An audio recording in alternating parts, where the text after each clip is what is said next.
chicos, hoy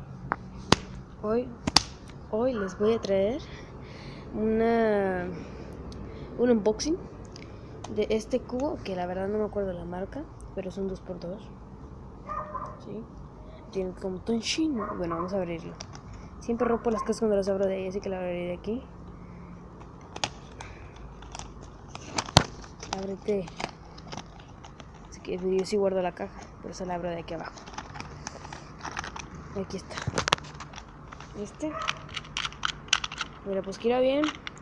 Pero lo que me han dicho, no tiene un corte de esquinas, así que vamos a ver la cámara con la boca y ahorita vamos a ver el corte de esquinas.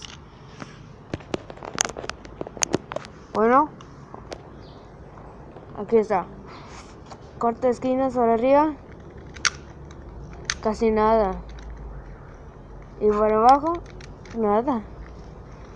Este no tiene un corte de esquina, pero a veces sí tengo que decirlo que es muy suave. Sí está muy suave. Y bueno, es el cubo. Y déjenme ver si en la caja viene otra cosa. Siempre vienen las instrucciones. ¿Qué te pasa, Carlos? ¿Qué no sabes qué?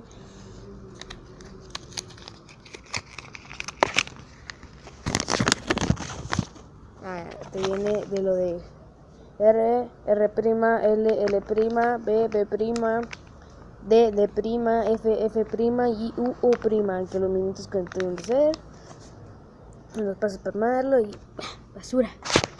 Y bueno, acabo de enseñar lo del Pyraminx, el unboxing.